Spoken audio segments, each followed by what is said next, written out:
यहाँ पे देखो आपका ए हो गया आपका 3, डी आपका है that is common difference 15 minus 3, 27 minus 15 आप करोगे तो डी का वैल्यू आएगा 12।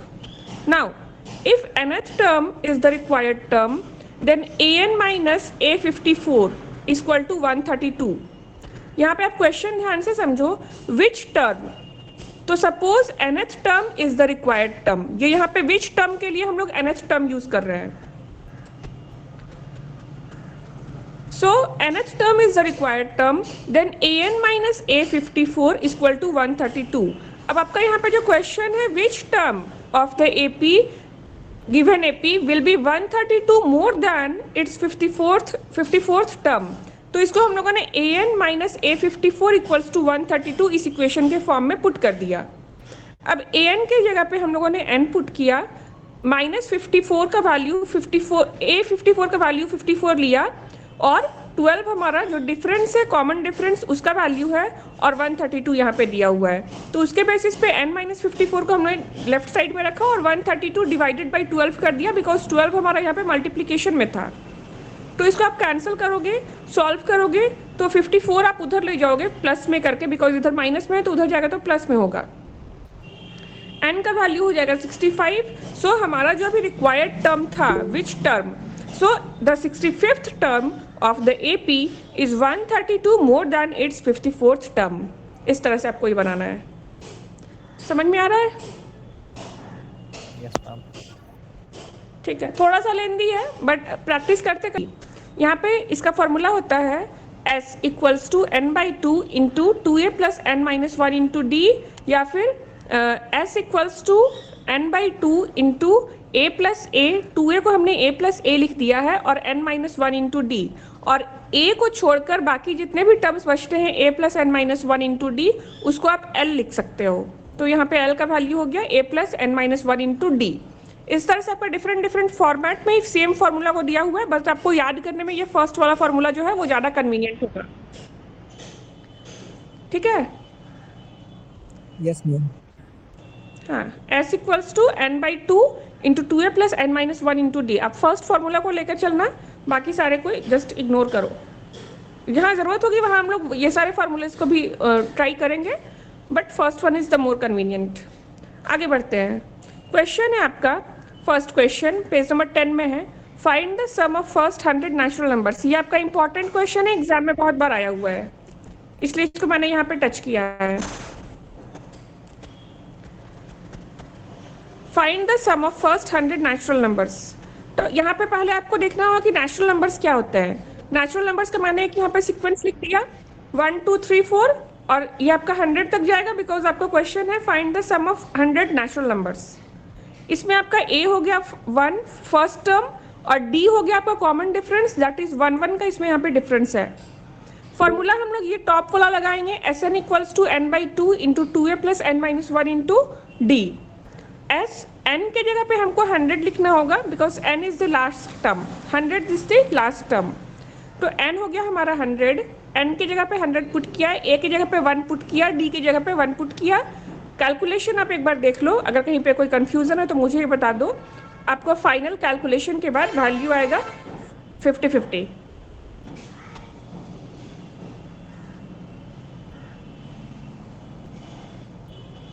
हम लोग को समझ करके आगे बढ़ना है ना, ऐसा नहीं है कि फास्ट जा रहे हैं तो बिना समझे ही आगे बढ़ जाना है। समझ गए? समझ गए। चलो next question. Find the sum of 23 terms and n terms of an AP 16 11 6 1 and so on. ये नेक्स्ट क्वेश्चन है आपका एग्जाम्पल 7 बुक के अकॉर्डिंग। नाउ इस वाले में आपको find the sum of 23 terms and n terms, दो क्वेश्चन है आपको इसमें। गिवन AP आपका दिया हुआ है, तो इस AP के अकॉर्डिंग फर्स्ट टर्म जो आपका है दैट इज 16, A हो गया 16, D हो गया आपका -5। कभी भी हमको अगर फर्स्ट टर्म बड़ा है 16 तो 16 माइनस 11 नहीं करना है, हमेशा हमको अपोजिट लेना है 11 माइनस 16 को। ठीक है, इस चीज को ध्यान में रखना। तो डी हमारा हो गया -5। अब हम फर्स्ट वाला जो फॉर्मूला था उसके बेसिस पे यहाँ पे फॉर्मूला लिखेंगे S N equals to n by two, 2a plus n minus 1 into D. A का वैल्यू पता है 16, डी का वैल्यू पता है -5 और n का वैल्यू पता है 23। सारे वैल्यूज को पुट करो, आंसर आएगा या नहीं आएगा? Answer will be -897। -897। ये 23rd टर्म के लिए है। अब फिर n टर्म्स के लिए हम लोगों को निकालना है, that is mentioned in the next page. यहाँ पे n टर्म्स के लिए जो हम निकाल रहे हैं तो इसमें आपके n का जो वैल्यू है वो आपका n ही रह जाएगा, सिर्फ आपको a और d का वैल्यू पुट करके कैलकुलेट करना है। देख लो एक बार।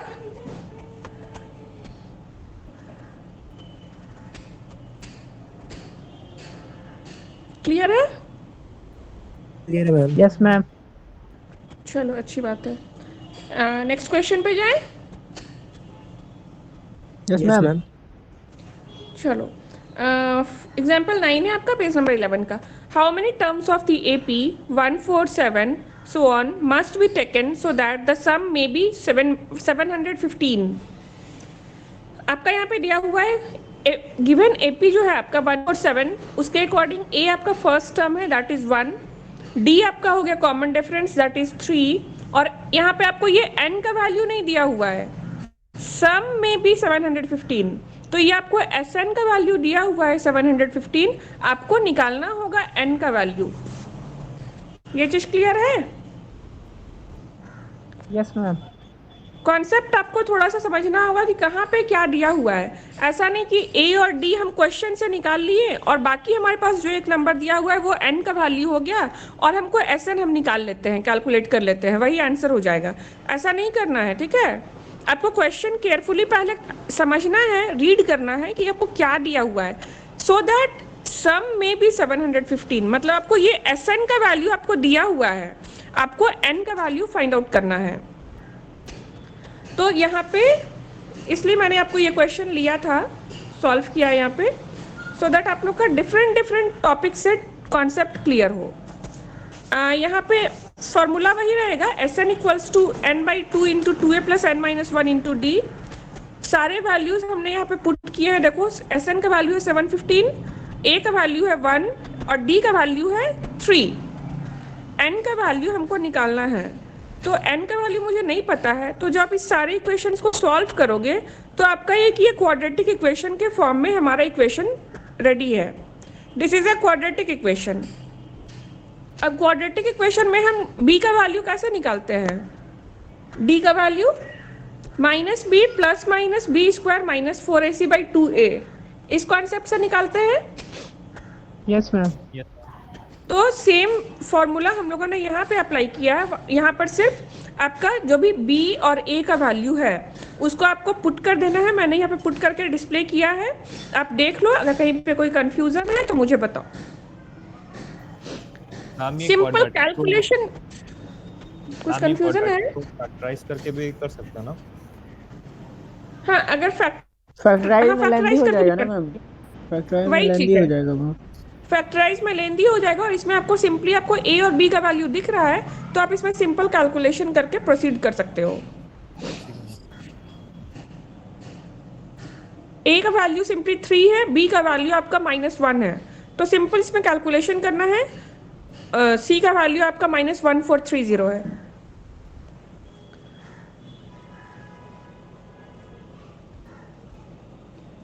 ठीक है,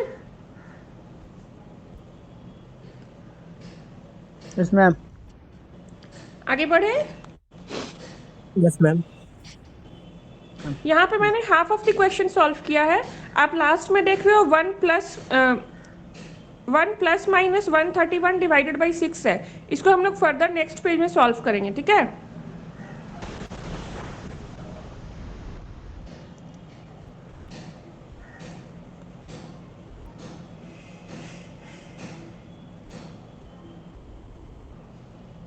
हाँ देखो, एक बार हम लोग जो हमारा लास्ट में था हमारा 1 प्लस माइनस 131 बाई 6, तो उसमें एक बार हमने 1 प्लस 131 लिया है और एक में 1 माइनस 131 बाई 6 करके सॉल्व किया है।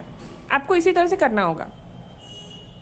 तो जो आप 1 प्लस लेकर के करोगे तो आपका वैल्यू आएगा 22, और एक बार 1 माइनस करके करोगे तो आपका वैल्यू आएगा -65/3। तो इसमें आपका जो क्वेश्चन था, उस क्वेश्चन पे अगर आप रीड करोगे, क्वेश्चन क्या था हमारा, एक मिनट मैं क्वेश्चन शेयर करती हूँ।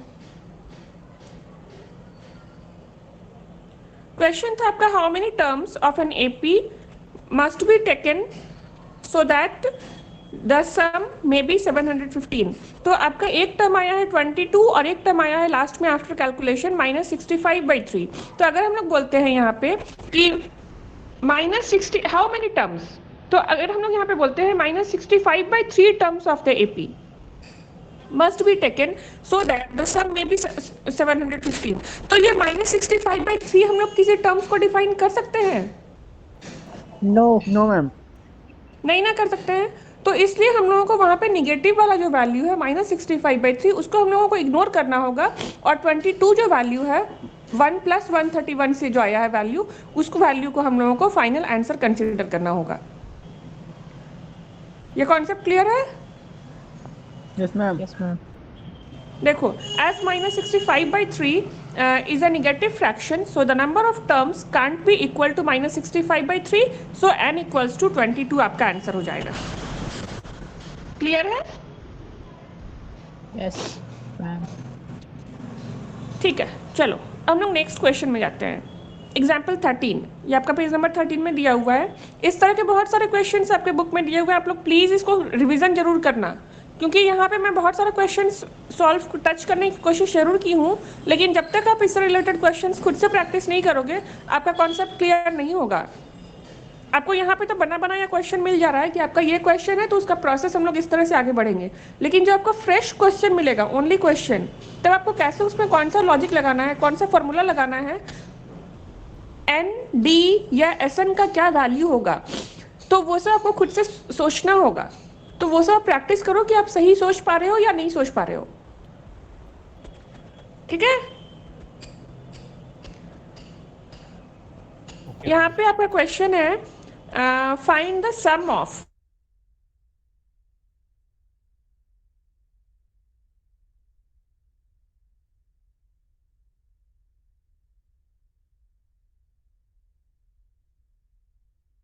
में तो आता ही आता है, ये इंपॉर्टेंट क्वेश्चन है। Find the sum of all integers between 100 and 1000 which are divisible by 9। तो आपको इसको सॉल्व करना होगा थोड़ा लॉजिकल वे में। First integer greater than 100 and divisible by 9 is 108। आप इसको अपने से लॉजिकली एज्यूम करना होगा कि आपका 100 से बड़ा और 9 से डिविजिबल, दोनों कंडीशन को फुलफिल करते हुए जो आपका इंटीजर है वो आपका 108 है। सेकेंड कंडीशन जो है 1000 वाला, लेकिन डिविजिबल बाई 9, तो integer just smaller than 1000 and divisible by 9 is 999। ये दोनों आपके नंबर्स हो गए 100 and 999, 108 and 999। Then we have to find the sum of the series from 108 to 999। अब हमारा सीरीज बन गया 108 to 999, बिकॉज ये जो आपका गिवन लिमिट था 100 and 1000, इस लिमिट को हम लोग इसलिए नहीं ले रहे हैं that because that 100 and 1000 is not divisible by 9। Clear है ये concept? Yes ma'am. Yes ma'am. तो यहाँ पे ये आप लोग मत सोचिएगा कुछ भी कि 100 and 1000 को हम लोग क्यों उड़ा दिए हैं। 100 and 1000 और 100 से 107 तक का जो नंबर्स है that is not divisible by 9, और 1000 is also not divisible by 9, so we have ignored all these numbers and we have started the fresh sequence from 108 to 999। ठीक है? और यहाँ पर जो डिफरेंस रहेगा, इसका जो आपका डिफरेंस रहेगा ये आपका 999 का रहेगा। ठीक है? क्योंकि अगर आपका 99 का डिफरेंस रहेगा तभी वो नंबर्स आपके 9 से डिविजिबल होंगे। क्लियर है ये कॉन्सेप्ट? हमें यहाँ पे कितना टोटल नंबर ऑफ नंबर्स है, इस सीरीज में हमारे टोटल कितने नंबर्स हैं वो मुझे नहीं पता है, तो उसको सपोज हम लोगों ने n ले लिया है, n कंसीडर किया है, उस चीज को हम लोगों ने n कंसीडर किया है। फिर हमारा फॉर्मूला होता है Tn या Sn equals to a plus n minus 1 into D. अब आपको यहाँ पे सारे Tn का आपका वैल्यू है, Tn मतलब last term, that is 999, A का वैल्यू है 108, N का वैल्यू आपको नहीं पता है इसलिए N के प्लेस पे N लिखा गया है, और D का वैल्यू आपका 9 है। तो उसके बेसिस पे यहाँ पे आप देखो इस साइड में मैंने कैलकुलेशन किया है, N का वैल्यू आपका फाइनली आफ्टर कैलकुलेशन 100 आ रहा है। तो यहाँ तक आप लोग पहले देख लो, फिर हम लोग आगे बढ़ते हैं।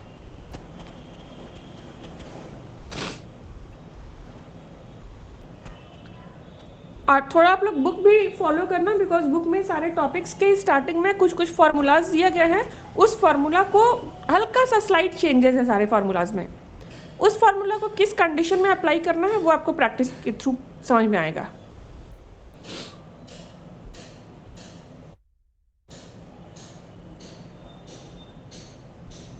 यहाँ तक क्लियर है सबका? Yes ma'am. ठीक है, चलो फिर मैं कुछ ज़्यादा ही फास्ट जा रही हूँ क्या? नो मैम, इतना सही है। ठीक है, चलो फिर हम लोगों को क्या करना है, जो आपका n का वैल्यू आ गया 100, इट मीन्स यहाँ से 108 से स्टार्ट करेंगे, टोटल हमारे पास यहाँ पे इन बिटवीन 100 टर्म्स होंगे। अब हमें फाइंड द सम, अब क्वेश्चन आप यहाँ पे आओ, find the sum of all integers between 100 to 1000 which are divisible by 9। तो हम लोगों ने यहाँ पे 100 और 1000 को तो इग्नोर किया है, बट हमारा सीक्वेंस बना है 108 to 999 का, तो इसके बीच में हमारे जितना भी 100 टर्म्स है उसका हमें अब सम फाइंड आउट करना है। अब हम नेक्स्ट पार्ट में जाते हैं। So the required sum will be n/2 into a plus l, n/2 into a plus l। तो इसके बेसिस पे हमें n का वैल्यू पता है, a का वैल्यू पता है 108, और l पता है लास्ट टर्म दैट इज 999। तो सारे का वैल्यूज पुट कर दो, आपका आंसर आ जाएगा, है ना?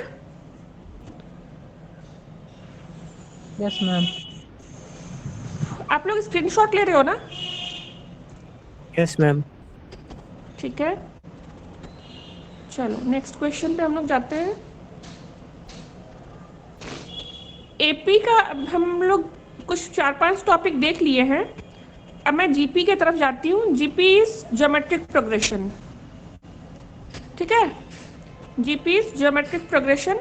इसमें फॉर्मूला चेंज होता है, पैटर्न तो ऑलमोस्ट वही है। आपको फर्स्ट टर्म, इसमें आपको कॉमन रेशियो पे ध्यान देना है, वहाँ पे हम लोग कॉमन डिफरेंस पे ध्यान दे रहे थे, डी के जगह पे आर यहाँ पे मैं डिनोट करता है कॉमन रेशियो को। तो 2-4 क्वेश्चन बनाते हैं, उससे हमारा कॉन्सेप्ट थोड़ा सा क्लियर होगा। GP that is geometric progression. इसका आपका सीक्वेंस कंटेन करता है इस टाइप का, ए R square, A R cube, इस तरह का आपका सीक्वेंस होता है, जहाँ पे ए आपका फर्स्ट टर्म है and R is the common ratio between 2 terms, और nth term of the GP हमको फाइंड आउट करना होता है इस फॉर्मूला के अकॉर्डिंग। Your formula is an equals to AR to the power n-1। ये आपका जीपी का फॉर्मूला है, जीपी का बेसिक फॉर्मूला है। जीपी में भी कुछ और डिफरेंट फॉर्मूलाज अप्लाई होते हैं। फर्स्ट क्वेश्चन है आपका, determine the 12th term of a GP whose 8th term is 192 and common ratio is 2। तो आपको यहाँ पे बना हुआ है, इसलिए आप लोग इस क्वेश्चन को देखकर समझ लोगे कि आपका क्या दिया हुआ है एंड क्या फाइंड आउट करना है। बट इस तरह का क्वेश्चन जब तक आप लोग प्रैक्टिस नहीं करोगे, ये चीज एकदम माइंड में बैठा लो कि एग्जाम में नहीं बनने वाला है, ठीक है? So practice is the only shortcut to clear this paper. चलो इसको समझने की कोशिश करते हैं। यहाँ पे आर आपको दिया हुआ है, कॉमन रेशियो का वैल्यू दिया हुआ है क्वेश्चन में 2 है, आपको A8 that is 8th term आपको दिया हुआ है क्वेश्चन में 192 है। आपको डिटरमिन करना है 12th टर्म, तो A12 का वैल्यू क्या है वो आपको फाइंड आउट करना है। क्वेश्चन आपका फॉर्मूला आपका एक पेज नंबर 16 में दिया हुआ है, जिनके पास बुक है वो देख सकते हैं। ये वाला जो फॉर्मूला है ये आपका पेज नंबर 16 में है, an divided by am equals to r to the power n-m।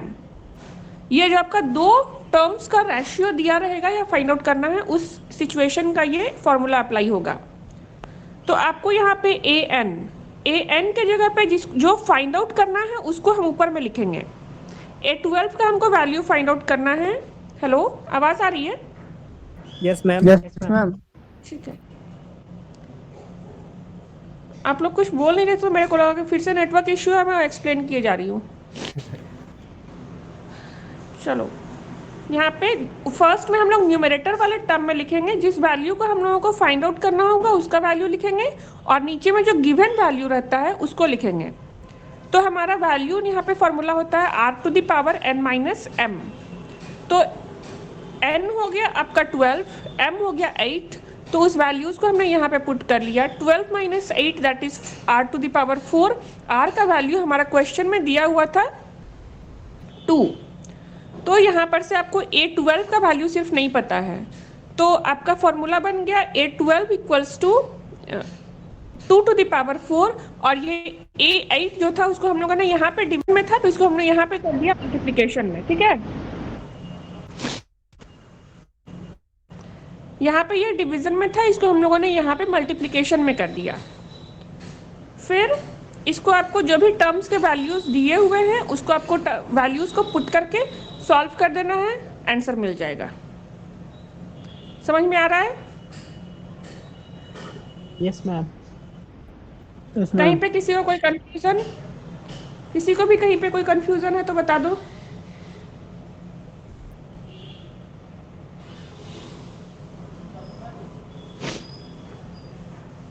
कुछ कंफ्यूजन? नहीं, आगे बढ़े।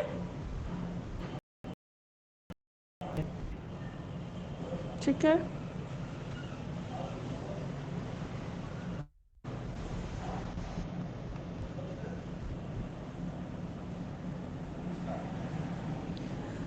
हाँ, यहाँ पे ये पैटर्न यहाँ पे दूसरा है, ये जीपी का ही क्वेश्चन है। सेम टाइप का क्वेश्चंस मैं नहीं बता रही हूँ, ठीक है, डिफरेंट पैटर्न है। 3 टर्म्स इन जीपी। अब आपको 3 टर्म्स में या तो कोई टर्म्स दिए हुए हैं या कोई टर्म्स मिसिंग है, उसको आपको फाइंड आउट करना है, या 3 टर्म्स दिए हुए हैं आपको कुछ और फाइंड आउट करना है। तो उस तरह से आपका क्वेश्चन है। पेज नंबर 19 में आपका एग्जाम्पल 21 दिया हुआ है। Question is if sum of 3 terms in GP is 38 and their product is 1728, then find the numbers। मतलब आपको किसी भी 3 टर्म्स का आपको प्रोडक्ट A × B × C का प्रोडक्ट आपको दिया हुआ है, और A + B और plus C, A + B + C, इनका भी आपको वैल्यू कुछ दिया हुआ है। तो आपको फाइंड आउट करना है कि ये ABC का वैल्यूज क्या होगा। क्लियर है क्वेश्चन? Yes, ma'am. ठीक है,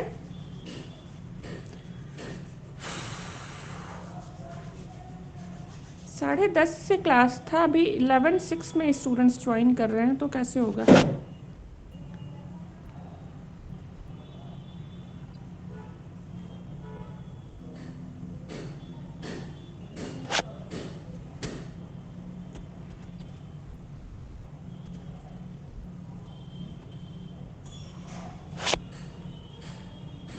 जस्ट अ मिनट।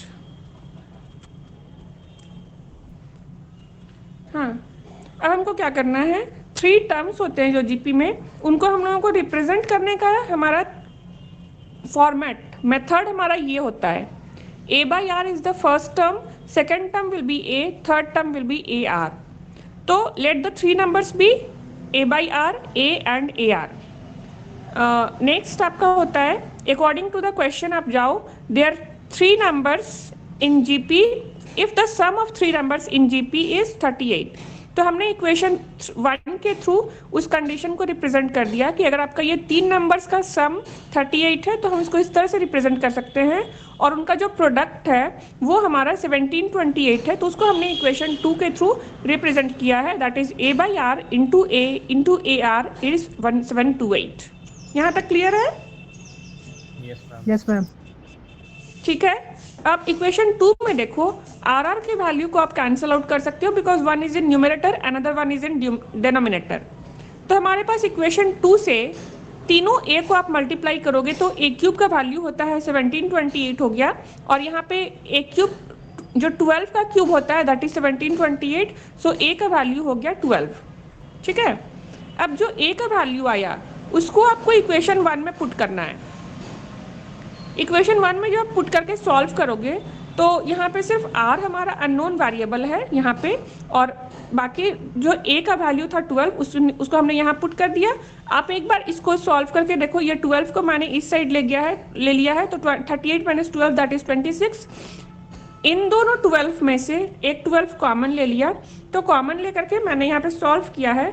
आप एक बार देख लो जस्ट, अगर कहीं पे कोई कंफ्यूजन है कैलकुलेशन में तो आप मुझे बता सकते हो वो लाइन, मैं उस लाइन को एक्सप्लेन कर दूंगी।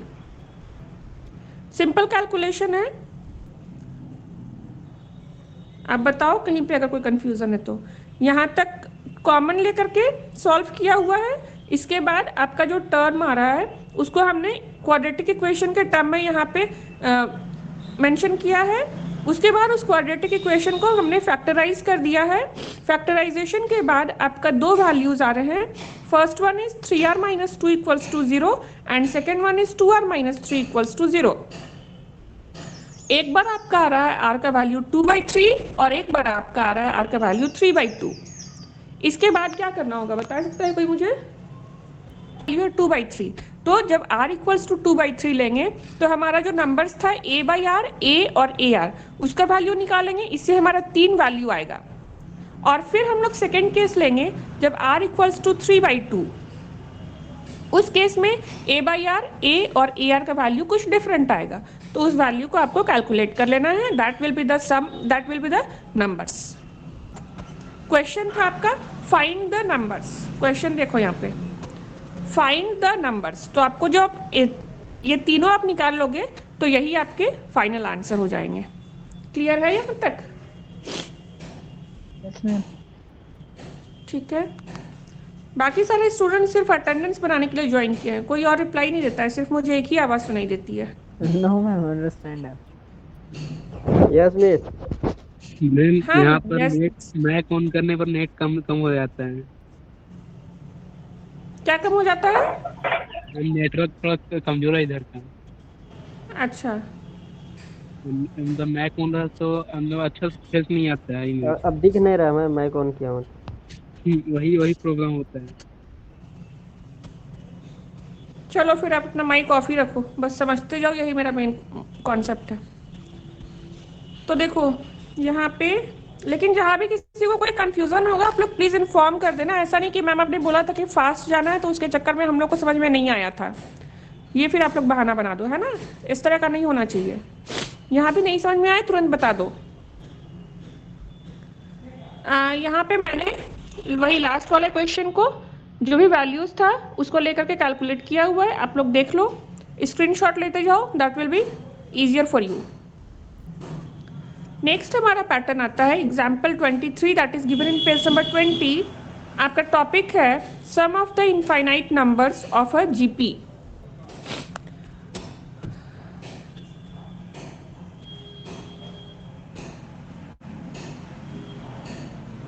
फॉर्मूला आपका इसका होता है, अगर सीक्वेंस हमारा a plus A R square है, सो ऑन जाएगा ये आपका सीक्वेंस, तो इसका होता है आपका वैल्यू a/1 माइनस r।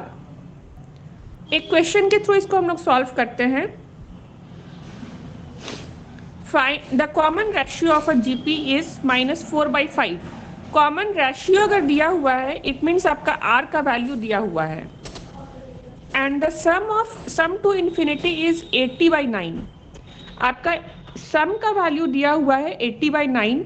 सम को हम लोग यहाँ पे रिप्रेजेंट करते हैं a/1 माइनस r के थ्रू, इस गिवन सीक्वेंस के सम को। आपको फाइंड आउट करना है, find the first term of the GP. आपको जीपी का first term that is the value of A आपको फाइंड आउट करना है इस सारे अवेलेबल डेटा के बेसिस पे। r इक्वल्स टू -4/5 दिया हुआ है, सम आपको दिया हुआ है a/1 माइनस r का 80/9। आप जब इस वाले पोर्शन को आप जब सॉल्व करोगे यूजिंग क्रॉस मल्टीप्लिकेशन मेथड, आप देखो ए को हमने इस साइड में ही रहने दिया और ये 1 माइनस आर को यहाँ पे ले गए क्रॉस मल्टीप्लाई करके, 1 माइनस आर उधर उधर चला गया, 80/9 इंटू 1 माइनस आर, आर का वैल्यू दिया हुआ है -4/5, वो मैंने यहाँ पे पुट कर दिया। सॉल्व करोगे आप फाइनली एलसीएम लेकर के, इस पोर्शन को एलसीएम लेकर सॉल्व करना है। सॉल्व करोगे 9/5 आएगा, कैंसिल आउट करोगे 5 और 80 को, 9 को, तो आपका फाइनल वैल्यू आपका आ गया ए का 16। तो आपका ए जो आपका था वो फर्स्ट टर्म को रिप्रेजेंट करता है यहाँ पे देखो, तो it means a that is first term of the GP is equals to 16, that is your final answer. किसी को कोई कंफ्यूजन?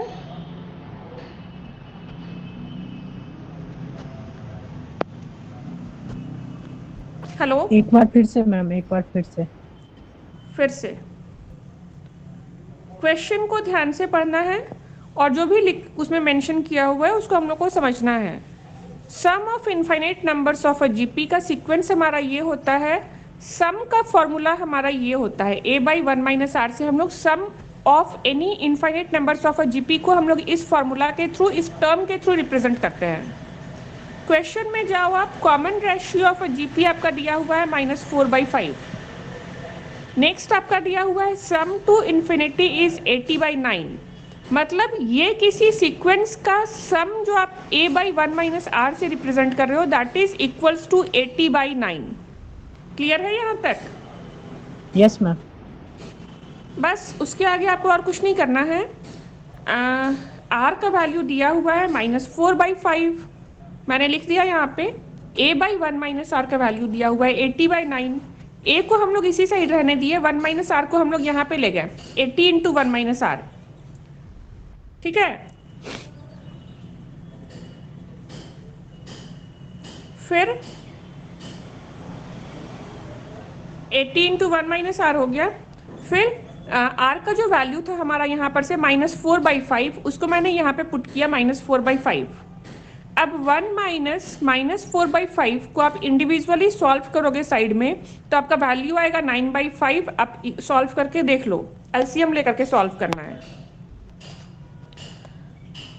सॉल्व कर रहे हो या फिर कर दूं मैं?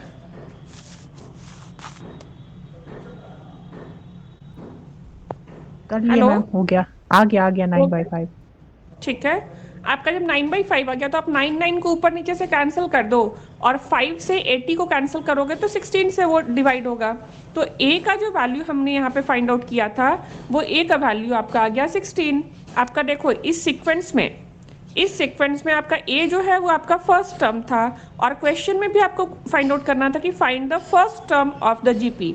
इट मीन्स जो a जो आपका फर्स्ट टर्म था उस a का वैल्यू आपका 16 आ गया। समझ गए मैम। और किसी को कहीं पे कोई कंफ्यूजन है तो बता दो।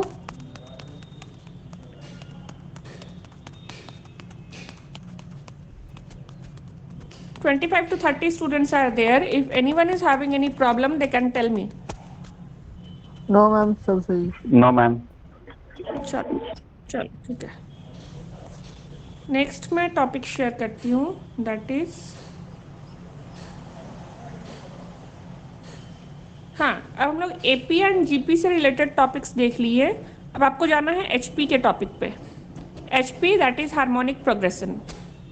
आप लोग सब पढ़े हुए होंगे ये सब चीज़ 11th-12th में, बट कंटिन्यूस वो चीज़ प्रैक्टिस में नहीं होता है, इसलिए हम लोग उस चीज़ को भूल जाते हैं, तो थोड़ा सा रिवीजन कर लेना है। एचपी से रिलेटेड एक क्वेश्चन सॉल्व करते हैं।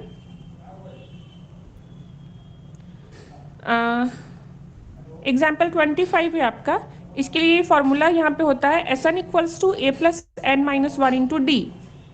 क्वेश्चन है आपका find the 10th term of the HP।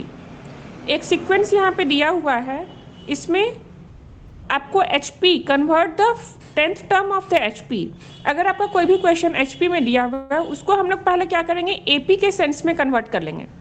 ठीक है, देखो पहले मैंने इसको AP में कन्वर्ट किया है। AP में कन्वर्ट करने के लिए जो आपका 1 वाला न्यूमरेटर वाला टर्म है उसको हटा देना है, तो डिनोमिनेटर को आपको न्यूमरेटर कंसीडर कर लेना है। ठीक है, ये आपके फॉर्मेट होता है, ये अपने मन से हम इसको नहीं कर रहे हैं। न्यूमरेटर वाला 1 को हटा देना है, डिनोमिनेटर में जो भी आपका बच रहा है that is your AP sequence. AP में हो गया 3, 7, 11, 15। अब आपको यहाँ पे ए का वैल्यू है 3, डी का वैल्यू जो कॉमन डिफरेंस होता है वो आप देखो यहाँ पे 4 है, ठीक है। और आपको क्वेश्चन में दिया हुआ है find the 10th terms, find the 10th term of the HP। तो जो 10 हो गया वो आपका n का वैल्यू दिया हुआ है। अब हम इस जो 3 वैल्यू दिया हुआ है, a का वैल्यू 3, n का वैल्यू 10 और d का वैल्यू 4, इन 3 वैल्यू को हम यहाँ पे इस इक्वेशन में पुट करेंगे a plus n minus 1 into D.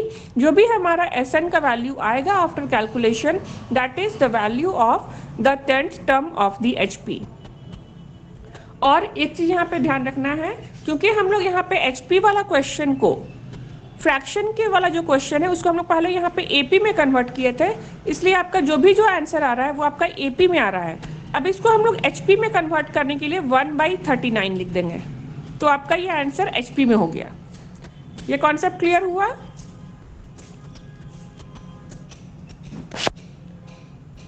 Yes ma'am, yes ma'am.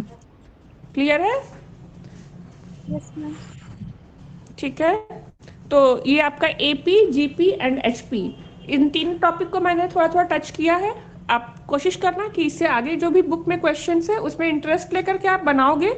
पहले आपको क्वेश्चन केयरफुली रीड करना है कि क्वेश्चन एक्चुअली क्या दिया हुआ है, उसके बाद आपको सॉल्व करने के लिए कौन से फॉर्मूला को अप्लाई करना होगा एग्जैक्टली वो आपको थोड़ा लॉजिक लगाना होगा, क्योंकि एपी, जीपी या एचपी वो तो आपको क्वेश्चन में मेंशन किया रहेगा ऑलमोस्ट, बट आपको ये नहीं दिया रहेगा कि आपको कौन सा फॉर्मूला अप्लाई करना है, तो वो आपको logically with the help of only practice आपको वो पता चल पाएगा। ठीक है, अब हम लोग जाते हैं यूनिट 2 में, that is related to complex number. Complex और रियल नंबर्स का कॉन्सेप्ट आप लोगों को थोड़ा बहुत क्लियर है? Yes ma'am. आई स्क्वायर का क्या वैल्यू होता है?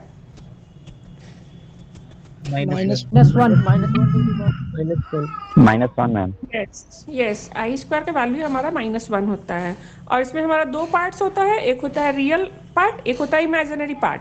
जिसमें हमारा आई इंक्लूडेड होता है that is known as imaginary और real, that is known as imaginary part, and जिसमें आई इंक्लूडेड नहीं होता है that is known as real part, है ना? Yes ma'am. तो इसको हम लोग कुछ आगे सॉल्व करते हैं। हाँ, सिंपल क्वेश्चन से मैंने इसको सॉल्व करने की कोशिश की है, सो दैट जिनका कॉन्सेप्ट नहीं है मैथ्स में उनको भी थोड़ा इंटरेस्ट आए। तो आपका यहाँ पे क्वेश्चन है find x and y if 3x + 4i = 12 - 8yi। तो if the two, since the two complex numbers are equal, अब हमारे पास यहाँ पे 2 कॉम्प्लेक्स नंबर के सेट्स दिए गए हैं, इन दोनों को यहाँ पे क्वेश्चन में इक्वल्स शो किया गया है, so there real parts and imaginary parts must be equal. तो हम लोग इसको क्या करेंगे, रियल पार्ट को रियल पार्ट से और इमेजिनरी पार्ट्स को इमेजिनरी पार्ट से हम लोग इसको इक्वेट करेंगे, और कुछ नहीं करना है। तो हमने यहाँ पे देखो 3x = 12 लिया है रियल पार्ट्स वाले को, तो उसके थ्रू हमारा x का वैल्यू आ गया 4, और इस साइड में हमने इमेजिनरी पार्ट्स को सॉल्व करके y का वैल्यू फाइंड आउट किया है, दैट इज -1/2। तो आपका क्वेश्चन में अब आ जाओ फाइंड x एंड y, तो आपका x निकल गया रियल पार्ट्स से और y निकल गया इमेजिनरी पार्ट्स से। This is your solution. Any confusion? No ma'am. No ma'am. ठीक है, next question, find a and b if 4a - 3 + 7i = 5 + 2b - 1 × i। तो यहाँ पे रियल पार्ट आपका हो गया 4a - 3 और राइट साइड में हो गया 5 और 7i और ये 2b - 1 × i, ये आपका इमेजिनरी पार्ट्स है। तो आप दोनों को सेम प्रोसेस से रियल पार्ट्स को रियल पार्ट्स से इक्वेट करो, a का वैल्यू मिल जाएगा, और b का वैल्यू फाइंड आउट करने के लिए इमेजिनरी पार्ट्स को इमेजिनरी पार्ट्स से इक्वेट कर दो, आपको b का वैल्यू फाइंड आउट हो जाएगा। क्लियर है? Yes ma'am. Yes ma'am. चलो आगे बढ़ते हैं, आज बहुत सारे टॉपिक्स हो गए।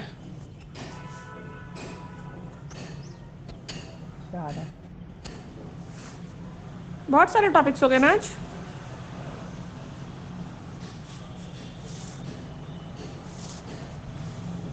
आज स्पीड चल रहा है मैम, बहुत मजा आ रहा है। मजा आ रहा है आज? ब्राउन ब्रेड अंडा अंडा डाले क्या? नहीं अंडा नहीं है, वेज है। अबे खाना बना वेज है वेज। माइक ऑन है ब्रो। माइक ऑफ कर सूजी और लीजिए, बेसन का। आप लोग अपना माइक ऑफ कर अबे लीजिए। तेरा ये माइक चनाई वाला चीज है, माइक ऑफ करने बोलो भाई किसी को, उसको चाहिए जिनका भी पनीर। ऑन है। प्रवीण माइक ऑफ कर ले। महंगा है अंडा।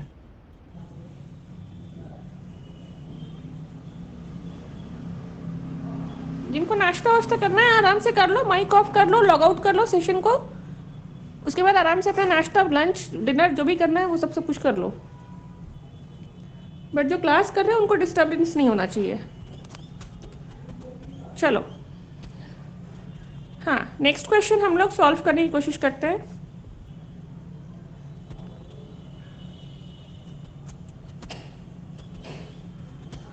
हाँ, ये आपका पेज नंबर 40 में एग्जाम्पल 2 दिया हुआ है, -4 + 10i। इसको आपको क्वेश्चन था शायद फाइंड द वैल्यू करके, क्वेश्चन मैंने यहाँ पे लिखा नहीं है, तो मैं क्वेश्चन पढ़ती हूँ क्या है question. No ma'am, fill in the blanks करके है। फिल इन द ब्लैंक्स करके लिखा है मैम। ठीक है, फिल इन द ब्लैंक्स मतलब वही आपको दोनों को सॉल्व करके जो भी वैल्यू आ रहा है उसको वैल्यू लिखना है। हाँ, fill in the blanks first question, -4 + 10i + -1 + 2i। तो इसको कुछ नहीं करना है, रियल वाले को रियल वाले के साथ सॉल्व कर दो और इमेजिनरी वाले को इमेजिनरी वाले के साथ आप इसको ब्रैकेट में करके सॉल्व कर दो। जो भी आपका वैल्यू आएगा दैट इज योर आंसर। हाँ बोलो बोलो बोलो। -5 + 12i। हाँ, -5 + 12i that is all same thing also written on the screen, है ना?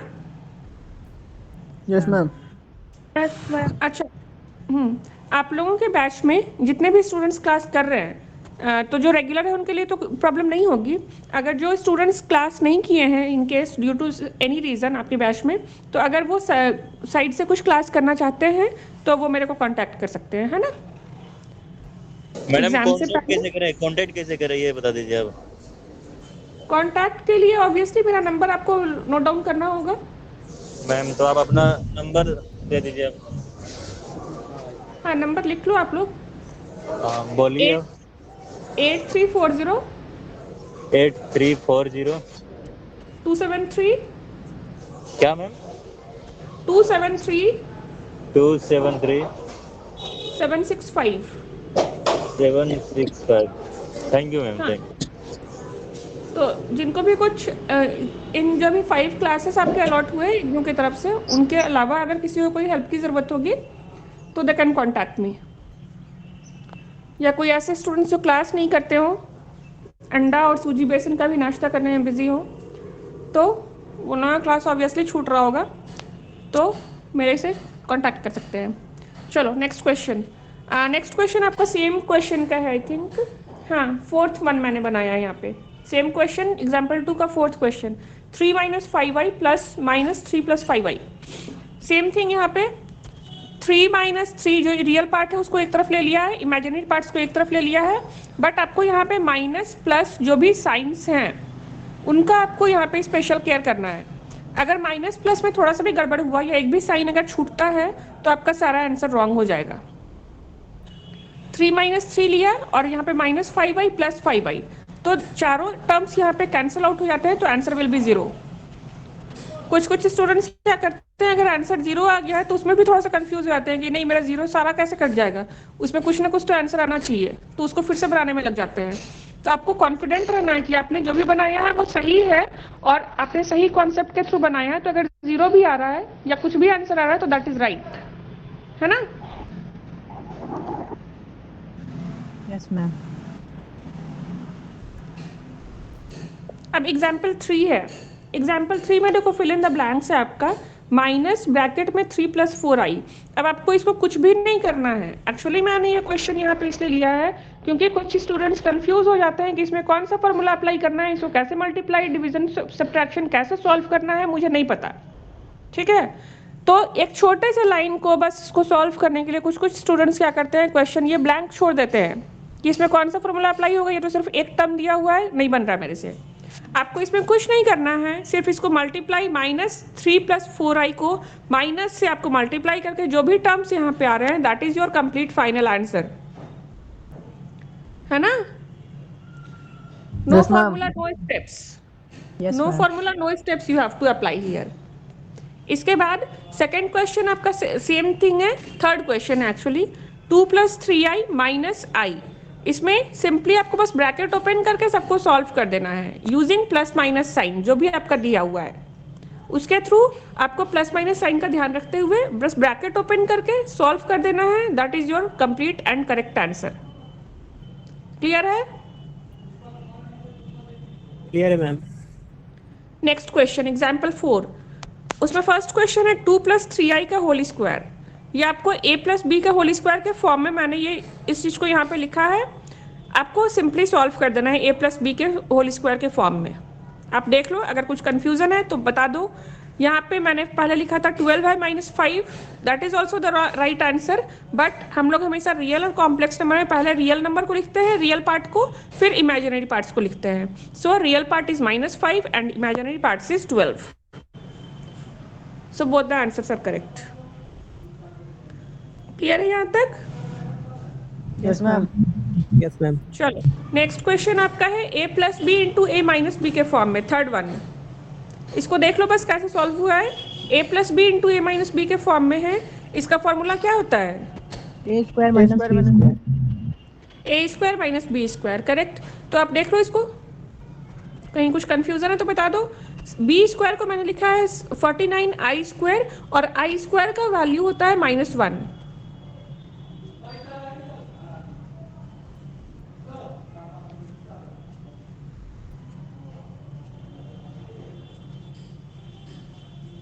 आवाज नहीं आ रहा मैम। मैं कुछ बोल ही नहीं रही हूँ तो आवाज कैसे आएगा?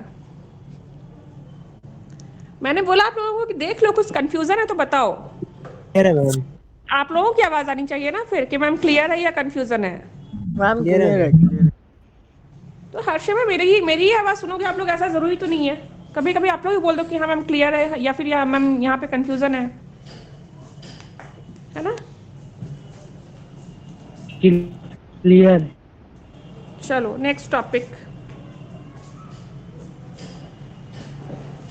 आज इतने सारे टॉपिक्स हो गए, आप लोग कंफ्यूज हो जाओगे और फिर आप लोग बनाओगे तो नहीं, इतना तो मुझे कंफर्म है। सारे टॉपिक्स आप लोग बनाने वाले हो नहीं, खुद से प्रैक्टिस के पर्पज से, है ना?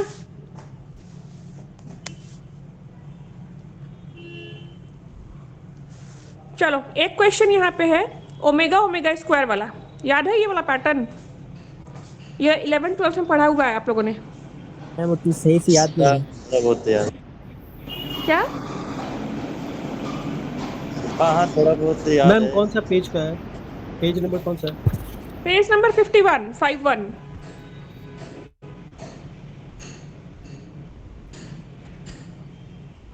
मिल गया? ऐसा क्वेश्चन एग्जाम में आता है मैम। यस मैम, बिल्कुल असाइनमेंट में भी आया था। 100%। असाइनमेंट में भी आया था ये 100%। क्वेश्चन। हाँ मैम, ये वाला हम देखे हैं बहुत 100% सारे श्योर है पेपर। कि ये क्वेश्चन, इस टाइप का क्वेश्चन एग्जाम में आएगा ही आएगा। और असाइनमेंट में मैंने भी ये- आया था। हाँ असाइनमेंट में भी रहता है। आपको एक्चुअली क्या होता है कि असाइनमेंट आपका इस तरह से डिजाइन किया रहता है कि अगर आप असाइनमेंट खुद से बनाते हो विदाउट एनी कॉपी पेस्ट, तो आप अगर आप खुद से बना रहे हो असाइनमेंट ना, तो आपका 65 to 75% आपका प्रिपरेशन एग्जाम का हो जाता है। ठीक है, बिकॉज असाइनमेंट में आपका वही सारे क्वेश्चंस दिए होते हैं जो आपको एग्जाम में आने वाला है, मतलब उसी पैटर्न का।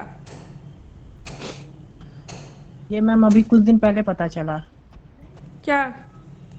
ये असाइनमेंट में जो क्वेश्चन सब होता है वो सब एग्जाम से रिलेटेड ही रहता है। हाँ, तो this is the fact and you try to solve assignments by yourself only without any copy paste. That will be more helpful for your examination purpose. या फिर अगर आप लोगों ने असाइनमेंट्स जमा कर दिया है या बना लिया है तो उसको आप इग्नोर कर दो, जो आपने मतलब बना लिया है दैट इज ओके, आप सबमिट कर दो उसे। बट आप लोग असाइनमेंट्स का क्वेश्चन लेकर, अभी तक मैंने आपको जो भी कॉन्सेप्ट बताया है उससे रिलेटेड अगर कोई क्वेश्चन असाइनमेंट्स में टच हो पा रहे हैं तो उसको आप लोग प्रैक्टिस जरूर करो, उससे आपको एग्जाम्स का बहुत सारा हेल्प मिल जाएगा। ठीक है? Okay ma'am. और आपको मैंने बताया था जैसे अभी सपोज आपके ग्रुप में 40-45 स्टूडेंट्स हैं, उसमें आपके 10-15 स्टूडेंट्स तो जरूर होंगे जो आपके स्टूडियस हैं और सिंसियर पढ़ने वाले, सीरियस पढ़ने वाले स्टूडेंट्स हैं। तो आप लोग अपना एक सेपरेट ग्रुप बना लो और कहीं से भी आप लोग क्वेश्चंस जुगाड़ करो या फिर आप previous year question papers download करो, उसका आपको क्वेश्चन मिल जाएगा, उसको आप लोग सॉल्व करो। अगर मेजॉरिटी ऑफ द स्टूडेंट्स का आंसर अगर सेम आ रहा है, it means that is the only correct answer. ठीक है, तो आप लोग उस चीज को सॉल्व करते हुए आप लोग अपना एग्जाम का तैयारी करना शुरू कर दो, सो दैट आपका फर्स्ट टाइम में ही पेपर क्लियर हो जाए। क्योंकि अभी आप लोग जस्ट BCA 1 में हो, BCA 1 में जितने ही पेपर्स हैं, अगर आपने उसको फर्स्ट टाइम में क्लियर नहीं किया तो आपके फिर नेक्स्ट पेपर में वो कैरी ओवर होते जाएगा और आपका नेक्स्ट सेमेस्टर के पेपर्स को अफेक्टेड करते जाता है और उसी अकॉर्डिंग आपका फिर प्रेशर रहता है, उसी अकॉर्डिंग आपके नेक्स्ट पेपर में असाइनमेंट्स, मार्क्स, लैब, क्लासेस, सब कुछ में आपको उतना ही टाइम डिवाइड करना होगा। तो इसलिए आप कोशिश करो कि फर्स्ट का पेपर फर्स्ट में निकले, सेकंड का पेपर सेकंड में एकदम क्लियर हो जाए, उसको हमको कैरी ओवर करके नेक्स्ट सेमेस्टर में नहीं ले जाना है। ये चीज को आप ठान लो एकदम, और उसके लिए आप तैयारी शुरू कर कैरी दो। ओवर मतलब मैम, कैरी ओवर क्या मतलब? अगर इस सेमेस्टर सपोज में हम आपका मान लीजिए BCA 1 में मान लीजिए आपका 6 पेपर है टोटल इंक्लूडिंग लैब। 6 में से आपका इसमें अभी 4 निकल गया, 4 में आपने पास कर लिया, बाकी 2 पेपर तो आपको फिर नेक्स्ट सेमेस्टर में देने होंगे ना, पेपर 2 के साथ, सेमेस्टर 2 के साथ देने होंगे या नहीं? Yes ma'am, yes ma'am, yes ma'am.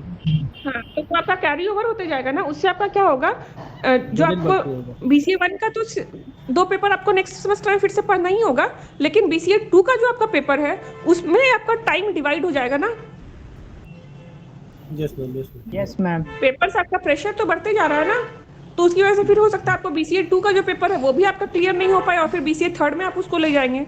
तो उस तरह से वो आपका कैरी ओवर होते होते बहुत सारे स्टूडेंट्स का होता है कि स्टूडेंट्स MCA में चले जाते हैं लेकिन BCA का पेपर्स क्लियर नहीं होता है, स्पेशली ये सब मैथ्स वाला। बाकी सारे तो थ्योरी पेपर्स है, प्रैक्टिकल पेपर्स है, वो सब थ्योरी प्रैक्टिकल करके कुछ कुछ लिख करके पास हो जाते हैं, लेकिन मैथ्स में जो प्रॉपर स्टेप्स फॉलो करने हैं, कहाँ कौन सा फॉर्मूला अप्लाई करना है, उस पर आपको मेन फोकस करना है ना? यस मैम, मैथ्स में तो कुछ नहीं लिख सकते ना, मैथ्स में दादी आपको कुछ नहीं लिखना है, कोई भी कैलकुलेशन आप नहीं कर सकते हो। अगर टीचर आपको सिर्फ फाइनल जो आंसर है, प्रॉपर आंसर है, वो लेकर के बैठा है कि क्वेश्चन नंबर ये का आंसर ये होगा, तो फिर तो आपका अगर आंसर गलत है तो 0 मार्क्स आ गया, है ना? Yes ma'am. तो इसलिए आपको मैथ्स वाले पेपर में आपको स्पेशल केयर करना है, स्पेशल अटेंशन देना है, ज़्यादा से ज़्यादा प्रैक्टिस करना है। ऐसा नहीं है कि मैं आपको डरा रही हूँ, बट जो अभी तक स्टूडेंट्स का होते आया है, मैं 2012 से इग्नू में हूँ, तो अभी तक जो स्टूडेंट्स का परफॉर्मेंस आया है उसके बेसिस पे मैं आपको बस अलर्ट कर दे रही हूँ कि आप लोग ज़्यादा से ज़्यादा प्रैक्टिस करो। और जो अभी मैं काउंसलिंग सेशन ले रही हूँ, that is actually not the process to take counselling session. Counselling session में है कि मुझे स्टूडेंट्स के डाउट्स को पूछना है कि आप लोग का क्या क्या डाउट है, कौन सा टॉपिक, कौन सा पेज नंबर बताइए, मैं उसको सॉल्व कर दूंगी, हो जाएगा मेरा डाउट क्लियर, मेरा काम क्लियर हो गया। मैं जो यहाँ पे प्रॉपर एकदम नोट्स शेयर करना और उसको स्टेप बाय स्टेप बताना, तो ये आपका काउंसलिंग का मतलब नहीं होता है ना? लेकिन फिर भी मैथ्स में है कि स्टूडेंट्स अभी नए हैं, ऑब्वियसली है कि आप लोग अभी उतना अटेंशन नहीं देते हो, तो इसलिए मेरे से जितना पॉसिबल हो जा रहा है, एज मच एज पॉसिबल मैं नोट्स शेयर कर दे रही हूँ, स्टेप बाय स्टेप फॉर्मूला कौन सा अप्लाई हो रहा है, कौन सा टॉपिक बाय टॉपिक, सब कुछ मैं कोशिश कर रही हूँ कि जितना ज़्यादा एक्सप्लेन कर सकूँ उतना ज़्यादा कर दूँ। बाकी आप लोगों की मर्जी। हाँ बोलो। हम लोग का ऑफलाइन क्लास नहीं होगा क्या कभी? क्या? हम लोग का ऑफलाइन क्लास नहीं होगा कभी? देखो, ऑफलाइन के बारे में तो पहले आपको स्टडी सेंटर या रीजनल सेंटर से जाकर कांटेक्ट करना होगा। और दूसरी चीज़ कि अभी जैसे आप करंट अफेयर्स अगर आप ध्यान दे रहे होगे, तो अभी ओमिक्रॉन का केसेस जो है और वो बढ़ रहा है ना? तो आप खुद ही समझ जाओ कि अभी ऑफलाइन स्टार्ट करना पॉसिबल है या नहीं है। मैम एग्जाम डेट आगे बढ़ेगा क्या? उसके लिए आप साइट पे सर्च करो, रेगुलर टच में रहो, स्टडी सेंटर, रीजनल सेंटर और इग्नू का वेबसाइट आप जरूर टच करो, at least once in a day. एक दिन में एक बार 5-10 मिनट के लिए भी इग्नू का वेबसाइट जरूर सर्च करने का रूटीन बना लो, और वहां पर से जो भी आप इंफॉर्मेशन गैदर कर पा रहे हो, कुछ भी अपडेटेड इंफॉर्मेशन है, आप लोग उसको काइंडली ग्रुप में उसको पोस्ट कर दो, सो दैट बाकी स्टूडेंट्स को भी वो सारे इंफॉर्मेशन मिलते जाए। मैम क्या है ना? ग्रुप अलग से भी है? क्योंकि जो हमारे ग्रुप में ऐड हुए हैं उसमें तो केवल ग्रुप एडमिन ही मतलब शेयर कर सकता है। नहीं तो आप लोग अपना एक पर्सनल ग्रुप बना लो ना, व्हाट्सएप नंबर या लिंक, व्हाट्सएप लिंक के थ्रू आप लोग अपना एक पर्सनल ग्रुप।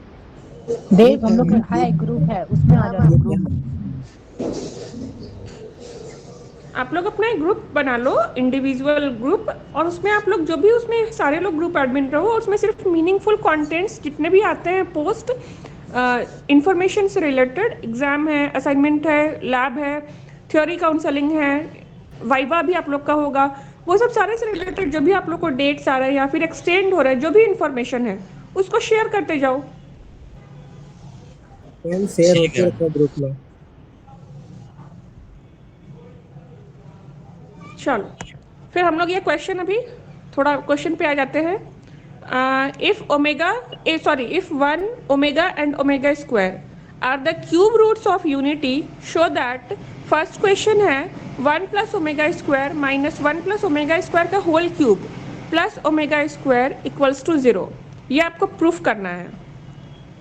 आप यहाँ पे कैसे प्रूफ करोगे, मैंने स्टेप बाय स्टेप एवरीथिंग यहाँ पे एक्सप्लेन किया हुआ है। यहाँ पे आपका फर्स्ट फॉर्मूला होता है 1 plus omega square equals to 0। अब इस फॉर्मूला के बेसिस पे अगर हमको ये 1 प्लस ओमेगा का वैल्यू चाहिए, तो 1 plus omega equals to minus omega square हो सकता है इस फॉर्मूला के बेसिस पे। या मैम। तो उसको मैंने यहाँ पे लिखा। इसके बाद same process 1 plus omega square मुझे सेकेंड टर्म में भी चाहिए, तो वो वहाँ पे माइनस ओमेगा स्क्वायर हो जाएगा। तो उसके बेसिस पे हम लोगों ने यहाँ पे लिखा है ये वाला लाइन, माइनस ओमेगा स्क्वायर का square, minus omega square bracket के अंदर होगा उसका स्क्वायर, और यहाँ पे भी माइनस ओमेगा स्क्वायर उसका क्यूब, और plus omega square equals to 0। सबको आप सॉल्व करने की कोशिश करोगे तो वैल्यू क्या होगा, माइनस ओमेगा स्क्वायर का स्क्वायर का वैल्यू हो गया omega to the power 4, minus minus omega cube का वैल्यू हो गया माइनस माइनस प्लस, और ओमेगा क्यूब मैंने सिंपली लिख दिया है, और ये ओमेगा स्क्वायर लास्ट वाला टर्म। ओमेगा का पावर 4 जो है उसको हम लोग लिख सकते हैं omega cube into omega. Yes ma'am. Power add हो जाएगा 3 + 1 दैट इज 4। फिर सेकेंड वाला टर्म है ओमेगा क्यूब, थर्ड टर्म है ओमेगा स्क्वायर, उसको एज इट इज कॉपी कर दिए। अब ओमेगा क्यूब इंटू ओमेगा जो है उसको हम लोगों ने लिखा, ओमेगा क्यूब के जगह पे 1 लिख दिया है, ठीक है। ओमेगा क्यूब का वैल्यू होता है 1 into omega plus omega cube का वैल्यू होता है 1, तो उसको यहाँ पे लिख दिया, और ओमेगा स्क्वायर यहाँ पे सिंपली ओमेगा स्क्वायर है। फिर आपका ये सिंपली इसको आप सॉल्व करो तो 1 plus omega square equals to 0 आ गया। ये आपका फॉर्मूला के थ्रू होता है। सो ये 0 और ये राइट साइड का 0 दोनों इक्वल हो गया। So this 0 equals to RHS। So proved. समझ में आया या नहीं? Yes ma'am. आ गया। चलो नेक्स्ट। नेक्स्ट क्वेश्चन भी आपका सेम पैटर्न का है। इसमें आपको वैल्यूज डिफरेंट है, आपको देखना है कि कहाँ पे कौन से वैल्यू को कैसे हमको एडजस्ट करना है, मैनिपुलेट करना है। तो question is 2 - omega, 2 - omega square, 2 - omega to the power 10, 2 - omega to the power 11 equals to 49। आपको LHS equals to RHS proof करना है।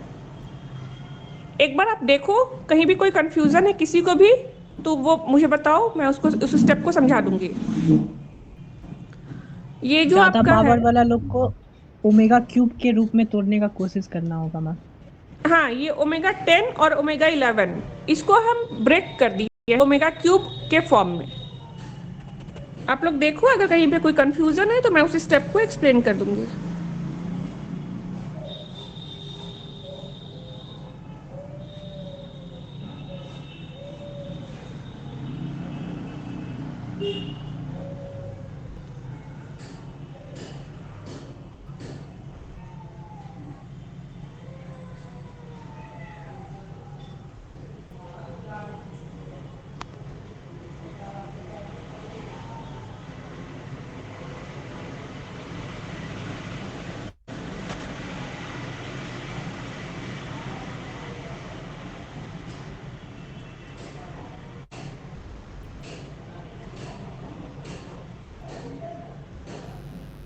मैम ये फर्स्ट में प्रॉब्लम है।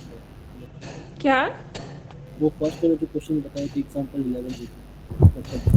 आवाज आपकी क्लियर नहीं है, एक बार फिर से बोलो कहाँ पे कंफ्यूजन है? एग्जांपल 11 का जो ऊपर नंबर था ना 1, उसमें थोड़ा सा प्रॉब्लम था। ये 1 प्लस ये आप इसको कैसे लिख दिए 1 plus omega equal to minus omega square, ये कैसे लिख दी?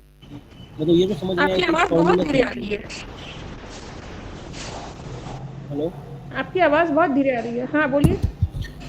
मैम, ये ऊपर वाला फिर से एक बार एक्सप्लेन कीजिएगा ना, एग्जांपल नंबर Okay. 11 का 1। ठीक है। फॉर्मूला होता है आपका 1 plus omega square equals to 0। इस फॉर्मूला के बेसिस पे हम 1 प्लस ओमेगा का वैल्यू क्या लिख सकते हैं? 1 प्लस ओमेगा को हम equals to minus omega square लिख सकते हैं। ये ओमेगा स्क्वायर को हम लोग राइट साइड ले गए। Yes ma'am. हाँ सेम प्रोसेस मेरा यहाँ भी होगा, तो उसके बेसिस पे मैंने यहाँ पे लिखा माइनस ओमेगा स्क्वायर, यहाँ पे लिखा माइनस। इसमें एक मिनट, ये माइनस ओमेगा स्क्वायर ये कहाँ से आया फिर? ये मतलब किस इक्वेशन में पुट हो रहा है? ये ऊपर वाला कोई है? एक मिनट।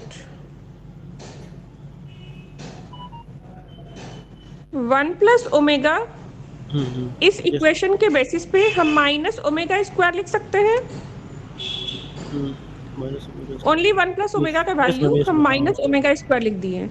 और नेक्स्ट टर्म में हमको चाहिए 1 प्लस ओमेगा स्क्वायर, तो इस वाले फॉर्मूला के बेसिस पे हम 1 और ओमेगा स्क्वायर को इस साइड रहने देते हैं, 1 प्लस ओमेगा स्क्वायर को, और ओमेगा को हम राइट साइड ले जाते हैं। यस मैम, समझ गए। तो ये आपका यहाँ पे हो गया, और लास्ट वाला टर्म आपका था ही ओमेगा स्क्वायर, उसको हमने यहीं पर छोड़ दिया। Yes ma'am. और फिर ओमेगा स्क्वायर का स्क्वायर ओमेगा 4 हो गया, ये ओमेगा क्यूब हो गया, और ये ओमेगा स्क्वायर था।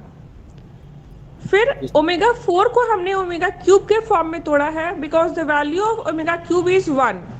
तो हम लोगों को सॉल्व करने में इजी होगी, इसलिए ओमेगा 4 को हमने ओमेगा क्यूब इंटू ओमेगा के फॉर्म में यहाँ पे लिख दिया। फिर ओमेगा क्यूब और ओमेगा स्क्वायर को एज इट इज लिख दिया है। ओमेगा क्यूब को हमने 1 इंटू ओमेगा लिखा, because the value of omega cube is 1।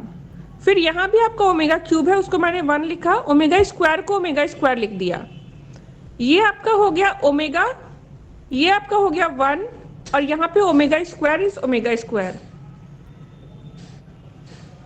और कहीं पे कुछ कंफ्यूजन है? और इसका वैल्यू होता है 0, इसलिए 1 प्लस ओमेगा स्क्वायर का वैल्यू होता है this 0 which is equals to 0। हमको 0 लाना था राइट साइड में, वो हमारा इस इक्वेशन के फॉर्मेट के बेसिस पे आ गया। That is proved, and it is step by step. If you will see it, then step by it is completely correct. So LHS equals to RHS proved. अभी भी कहीं कोई कंफ्यूजन है तो बता दो। नहीं, ठीक है। चलो नेक्स्ट वाला क्वेश्चन देखो। ओमेगा 10 और ओमेगा 11 जो है नेक्स्ट क्वेश्चन में, उसको हम लोगों ने कोशिश किया है ओमेगा 3 के फॉर्मेट में लिखने के लिए। ठीक है, किसी में कहीं पर कोई कंफ्यूजन है तो बताओ। नो मैम, देख लिया पूरा।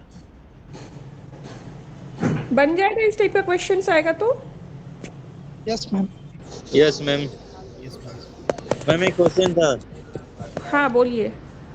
हम आपको जो है आपका व्हाट्सएप में एक मैसेज किए हैं, शायद एक बार कंफर्म कर सकते हैं कि आपके पास गया है नहीं गया, या रॉन्ग नंबर है समथिंग। देव के नाम से आपने मैसेज किया है क्या?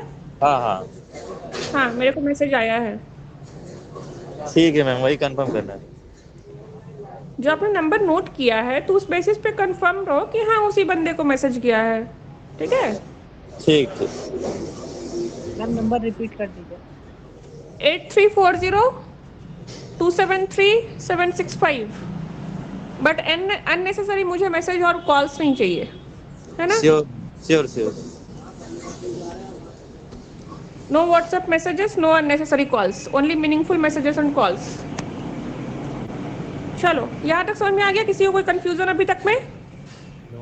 No ma'am. आगे और पढ़ना है या फिर स्टॉप करें आज के लिए? एक्चुअली मेरी साइड से बहुत ज्यादा हो गया है। हाँ मैम, इधर से भी हो गया ज़्यादा। मैम छोड़ दीजिए। छोड़ दें आज? Yes ma'am. ठीक है, चलो हम लोग अब कल मिलते हैं। कल हम लोग कोशिश करेंगे डिफरेंशिएशन इंटीग्रेशन पार्ट टच करने का, ठीक है। ब्लॉक जी। 2 का जो भी बचा हुआ है इक्वेशंस या क्वाड्रेटिक इक्वेशन डिस्क्रिमिनेंट उसको सॉल्व करने का, और उसके बाद हम लोग डिफरेंशिएशन इंटीग्रेशन टॉपिक में जाएंगे, क्योंकि दैट टॉपिक इज इम्पॉर्टेंट और वो उसमें बहुत सारे स्टूडेंट्स को कंफ्यूजन होता है, जैसे differentiation by parts, integration by parts, या फिर आपका जो डबल डेरिवेटिव होता है क्वेश्चन, सेकंड ऑर्डर डेरिवेटिव, ये सब आपको सॉल्व कैसे करना है, कौन सा वैल्यू कहाँ से आ रहा है, उसमें आपको समझना है। और जो फोर्थ ब्लॉक है, फोर्थ ब्लॉक में आपका दिया हुआ वेक्टर से रिलेटेड क्वेश्चन, उसमें आपको क्या होता है ना कि छोटा छोटा क्वेश्चन है, ठीक है, तो उसको अगर आप अपने से भी अगर आप सॉल्व करना चाहो तो आप उसको अपने से बना सकते हो। तो उसको अगर हम लोग क्लास सपोज 5 डेज का क्लास में उसको अगर हम लोग नहीं भी टच करें तो that is okay, but block 3 is your most important block, ठीक है। ब्लॉक 1, 2 एंड 3 आपका तीनों ही इम्पोर्टेंट ब्लॉक है, तीनों इंपॉर्टेंट ब्लॉक है मतलब समझने के कॉन्सेप्ट से, और ब्लॉक 4 से भी क्वेश्चंस आते हैं, बट अगर आप उनको एक बार अपने से खुद से जितने भी सॉल्व किए हुए क्वेश्चंस है बुक में, उसको अगर आप खुद से रिवीजन कर लोगे तो आपको समझ में आ जाएगा कि हाँ कौन सा फॉर्मूला हमको कहाँ पे अप्लाई करना है, कैसे मॉड निकालना है, कैसे मैग्नीट्यूड निकालना है, कैसे डायरेक्शन निकालना है, वो सब आपको समझ में आ जाएगा फोर्थ ब्लॉक। और हम लोग को सेकंड और थर्ड ब्लॉक पे, फर्स्ट सेकंड थर्ड ब्लॉक पे मेन फोकस करना है ना। ब्लॉक 3 मैम सबसे हार्ड है और सबसे लेंथी भी।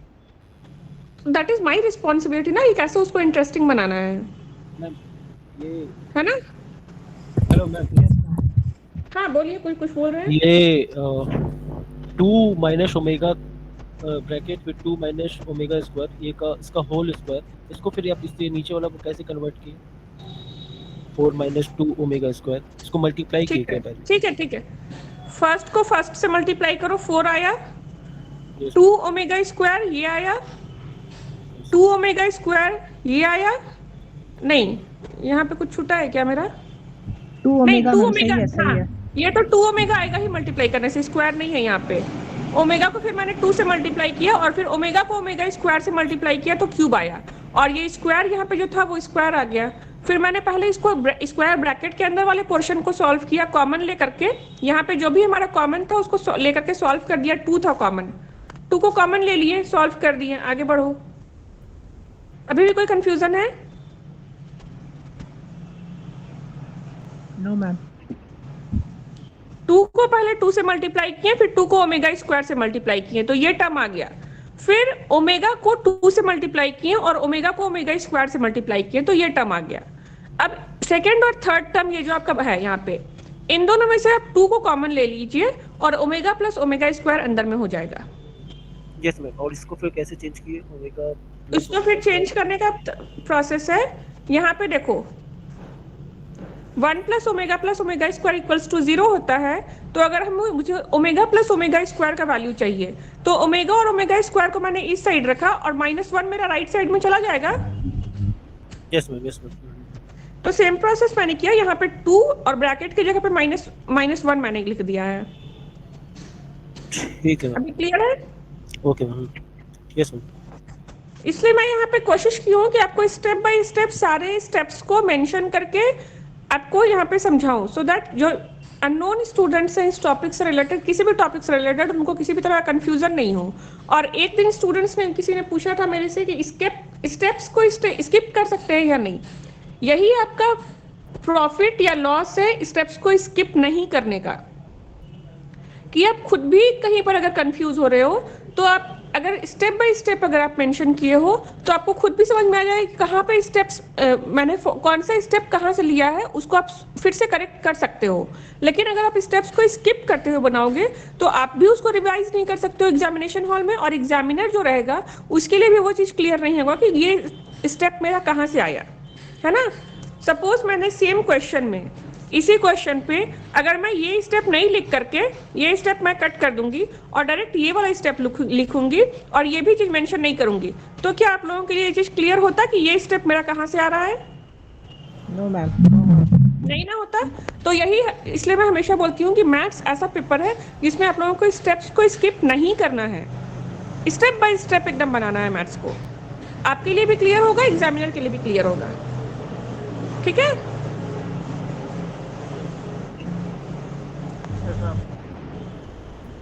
ठीक है, और मैम डाउट अगर होता है तो तो कुछ और क्वेश्चन कुछ confusion? आपको व्हाट्सएप कर सकते नो मैम। तो मैं उस क्वेश्चन से लूँ। चलो फिर क्लास एंड करूँ आज का? Yes ma'am. कल हम लोग मिलते हैं 10:30 है ना, सेम टाइमिंग। मैम अगर कोई क्वेश्चन में डाउट होता है तो आपको व्हाट्सएप कर सकते हैं ना उस क्वेश्चन को। पहले आप लोग को खुद से प्रैक्टिस करना है 2-3 बार, हो सकता है कि वो आपसे बन जाए खुद से, है ना? क्योंकि हाँ, मैं अगर क्या नहीं करूँगी, बनता है मैं भी तो उस क्वेश्चन को बनाऊंगी ही ना, यस मैम। है ना? तो इसलिए पहले आप खुद से प्रैक्टिस करो। आप लोग पहले अपने ग्रुप में सॉल्व कर लो, बनाने की कोशिश करो। हो सकता है ग्रुप में आपको जो क्वेश्चन नहीं आ रहा है वो आपके किसी फ्रेंड को आता होगा, तो उस तरह से आप लोग शेयर कर लो। अगर कोई क्वेश्चन नहीं आता तो I am always be there. ठीक है, ओके मैम। Okay ma'am. चलो। और कुछ कंफ्यूजन? No ma'am. चलो फिर क्लास एंड मैम कर रही हूँ, है क्वेश्चन ना? नंबर 5 में प्रॉब्लम था सर मैम। पेज नंबर 21 का क्वेश्चन नंबर 5 में आपको बोले थे बताने के लिए, तो आप बोले थे कि नेक्स्ट डे बताएंगे या फिर बनाएंगे। पेज नंबर 25 कौन से ब्लॉक? 21 पहला ये डिटरमिनेंट का है फर्स्ट ब्लॉक। 21। हाँ, फर्स्ट ब्लॉक का पेज नंबर 21 और क्वेश्चन नंबर 5। मैं एक्चुअली भूल गई है मेरे को, अभी आप लोग बोल रहे हो तो फिर अभी मेरे को ध्यान आ रहा है। पेज नंबर फिर से बोलो। Page number 21 question number 5। 21 में तो क्वेश्चन नंबर 5 नहीं है इसमें।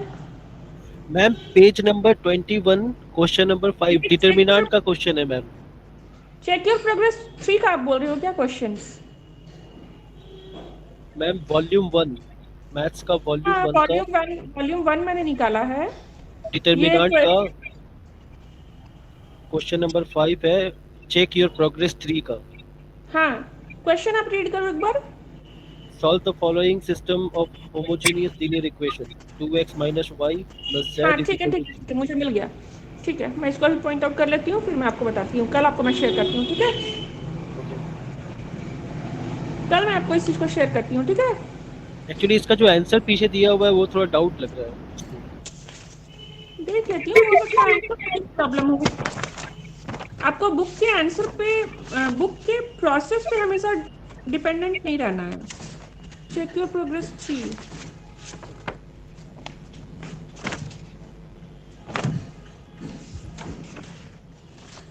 चेक योर प्रोग्रेस 3 का तो आंसर ही नहीं दिया हुआ है।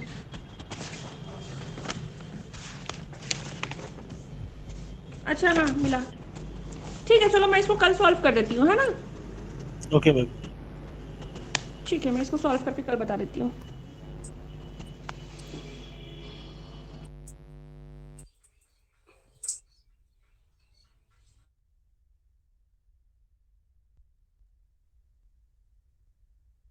Hello hello.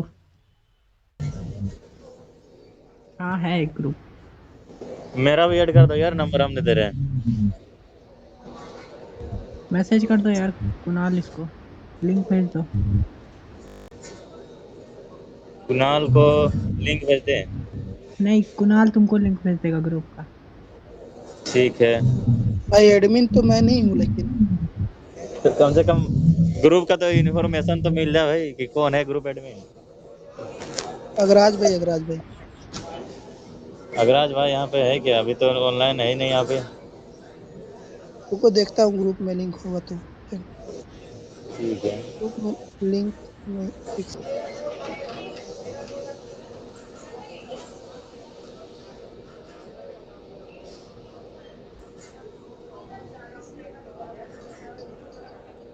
अगराज और विशाल भाई को मैसेज करो। चलो ठीक है भाई।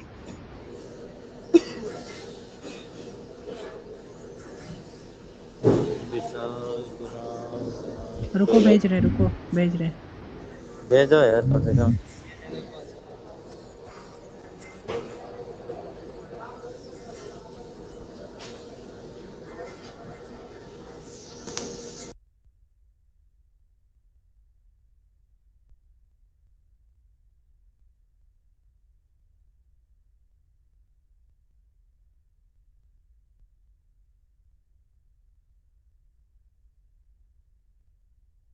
ले लो ले भेज लो, दिया, मैंने भेज भेज दिया। दिया, भेज ठीक है, दिया। आ गया। लेकिन यार पिंग तो हुआ था फिर हट गया क्या यहाँ से?